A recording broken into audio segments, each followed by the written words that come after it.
चुनांचे एक तो आप देखिए साहबा कराम को, खुलाफा राशिदीन को, कि एक तो अपने इंतजामी मामलात की तरह टाइट रखते थे तो उसमें शरीयत की खिलाफ वर्जी का सवाल ही पैदा नहीं होता था। लेकिन जो चीजें छुप कर या कहीं किनारे कशी, कहीं किनारे पर रहकर लोग करने के लिए कोशिश करते हैं, तो हज़रत उमर फारूक उसी के लिए गश्त करते थे, छुप छुप के देखते थे कि कहीं ऐसी कोई चीज तो नहीं हो रही, और ये ऐसा तो नहीं हो रहा कि लोगों को उनके हुकूक नहीं मिल रहे। कारिंदे हुकूमत का यकीन दिलाते हैं, सब अच्छा हमेशा कहा जाता है, लेकिन हुकूमत वक्त की जिम्मेदारी है कि वो ये देखे कि कहीं कुछ जो गरीब तबका है, जो लेमैन है, जो छोटा तबका, उनके साथ ज्यादतियां तो नहीं हो रही। हज़रत उमर फारूक हमेशा गाइड से ऐसी बातों को देखते थे, और जब उनके इल्म में ये बात आती थी उसका तदारुक भी करते थे। बल्कि मैं तो यह कर रहा हूं कि मुस्तकिल इस तरह आदमी मुकर्रर कर रखे थे जो अदालतें अपना काम करती थी, लेकिन वो उनसे हटकर अपना अलग काम करते थे। जो खलीफा वक्त होता था, याद रखो, वो सुप्रीम कोर्ट का चीफ जस्टिस भी होता था। ये बहुत जगह बाद में जाकर इंतजामिया और अदलिया अलग हुई है, वरना खिलाफत राशिदा में अदलिया और इंतजामिया अलग नहीं थे। जो हुक्मरान आला था वही मुसल्ली मुर्सद आला भी था। हज़रत उमर फारूक अपने जमाने के, सिद्दीक अकबर अपने जमाने के, उस्मान गनी अपने जमाने के, अली शेर खुदा अपने जमाने के, वो जिस तरह हुक्मरान थे इसी तरह वो चीफ जस्टिस भी थे। वो जैसे इंतजामी मामलात को दुरुस्त करते थे, ऐसे वो ये भी देखते थे जिसके आप इंसाफी ना होती, और जो मामलात उनके पास आते थे उसके फैसले भी करते थे। लेकिन इसके साथ साथ उन्होंने अदालतों का बाकायदा निजाम कायम कर रखा था। लेकिन इस वक्त ज़ेर बहस ये नहीं है, ज़ेर बहस ये है कि उन्हें बताने का अदारा ऐसे लोग मुकर्रर कर रखे थे जिनका काम यह था कि वो बताएं, उन्हें इतला दे कि फलां हुक्मरान या फलां बड़ी ताकत रखने वाला आदमी या फलां छोटा बड़ा वो इस्लाम के अहकाम को वायलेट कर रहा है। मसले एक शख्स जिनका नाम तमाम मेरे ख्याल में हमारी किताबें लेती हैं, उनका नाम मोहम्मद बिन मुस्लिमा है। खिलाफत राशिदा उनका काम ही यह था कि वो छोटे बड़े लोगों को नहीं, वो गवर्नेंस को चेक करते थे। हज़रत उमर फारूक जब किसी को हुक्मरान मुकर्रर करते थे तो वो साथ ही लिख के देते थे तुम्हारे फराइज क्या। और उससे अजीब पर बात यह थी कि जिस जगह का गवर्नर को लगाया जाता था वहां जाकर वो जामे मस्जिद, चूंकि सबसे बड़ी जगह होती थी लोगों को जमा होने की, और सबसे बड़ी तादाद में लोग जमा नहीं होते थे, इसी का और लोग कहीं कुछ जाए ना जाए, जामे मस्जिद में जुमा तो पढ़ेंगे, बड़ी भी मसाजिद नमाज अदा करेंगे। 40-40 हजार का, मसलन कूफे की जो मस्जिद थी उसमें 40,000 आदमी आ जाते थे। अब आप अंदाजा लगाए कितनी बड़ी मस्जिद थी वो। यही हाल बसरा का था, और इस तरह जो और बड़े बड़े शहर थे उनमें भी इतनी बड़ी बड़ी मसाजिद थी।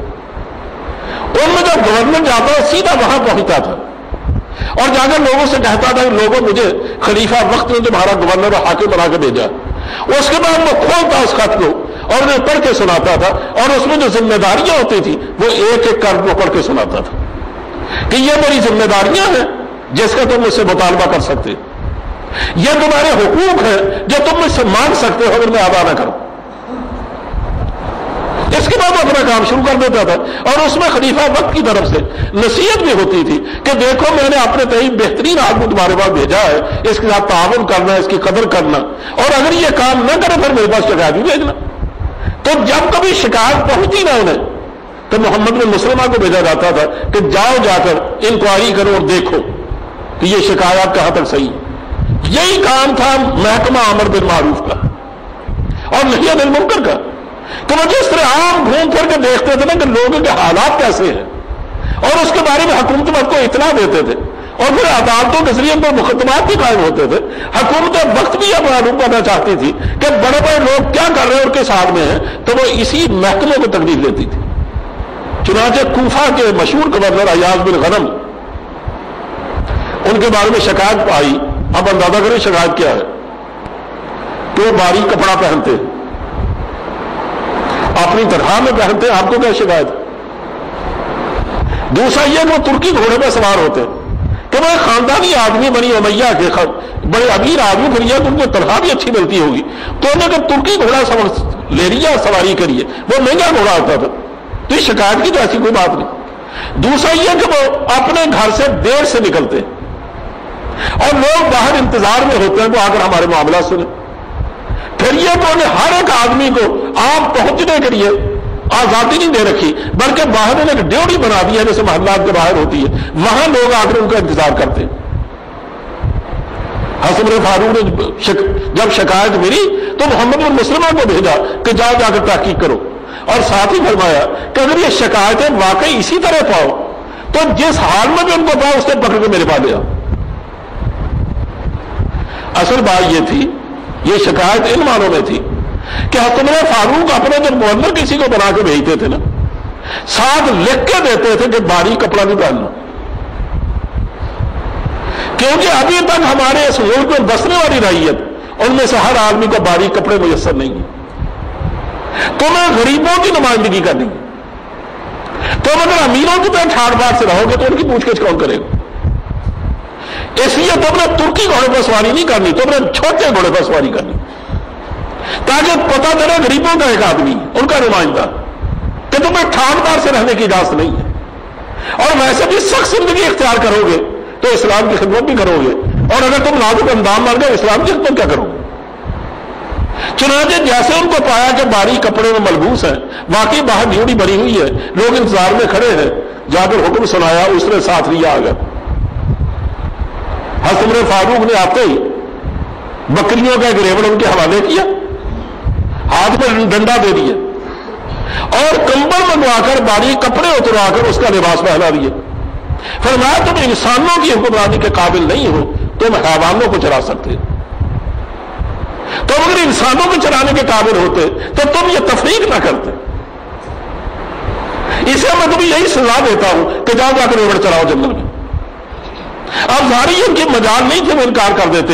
ایک دو دفعہ یہ بات ضرور کہی کہ اس سے مر جانا بہتر ہے، تو عمر فاروق نے ڈال کے نکال دیے، چنانچہ بکریاں چلاتے رہتے تھے۔ میں نے یہ صرف ایک مثال دی ہے کہ مسلمان معاشرہ، یہ مسلمان حکومتیں جس بنیادی سوچ سے اٹھائی گئی تھی ان میں بڑا دخل اس بات کا تھا کہ بابت یہ آپ نے سنا ہوگا کہ حکمران سے زیادہ بے خبر آدمی کوئی نہیں ہوتا۔ جتنا بڑا حکمران ہے نا، ان کے ارد گرد کی ایجنسیاں، ان کے ارد گرد کے حواری، ان سے مفادات اٹھانے والے، ان کے دسترخوانی قبیلے کے لوگ، ان کا کام یہ ہوتا ہے کہ ہمیشہ سب اچھا کی رپورٹ دیتے۔ وہ پوچھیں کہ ملک کے حالات کیسے ہوتے ہیں، وہ پوچھئے ہی نا۔ آپ کے زیر اقتدار تو پورے ملک میں انصاف ہو رہا ہے، لوگ چین کی بس نہیں سوتے، چین کی نہیں سوتے، کہیں کوئی بدامنی کا اندیشہ نہیں، کہیں کسی پر ظلم نہیں ہو رہا۔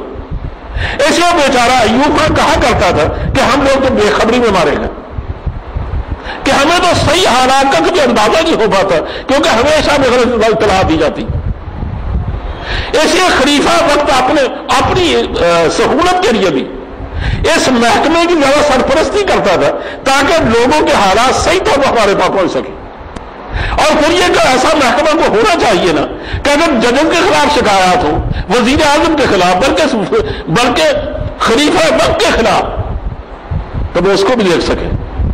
اس کے اتنے بڑے اختیارات تھے، لیکن یہ اختیارات صرف نیکی کے فروغ کے لیے تھے، برائی کا کمر کما کرنے کے لیے، اپنے ذاتی اقتدار کو دراز کرنے کے لیے نہیں۔ اس لیے ان کی بہرحال ان کی اپوائنٹمنٹ اور ان کی تقرریاں وہ خلیفہ وقت کی جانب سے ہوتی تھی، وہ لوگ آزاد لوگ نہیں تھے۔ اس لیے میں پہلی بات تو یہ کہنا چاہتا ہوں کہ یہ احتسابی ادارہ جو ہے یہ کوئی ضائع چیز نہیں ہے، تو یہ تو اسلام کی بنیادی سوچ کے عین مطابق، بلکہ ایک قدم آگے بڑھ کر میں یہ کہوں گا کہ ہم جس کو اظہار رائے کی آزادی کہتے ہیں نا، اسلام اظہار رائے کی آزادی دیتا ہے، لیکن وہ الگ اطلاق نہیں دیتا۔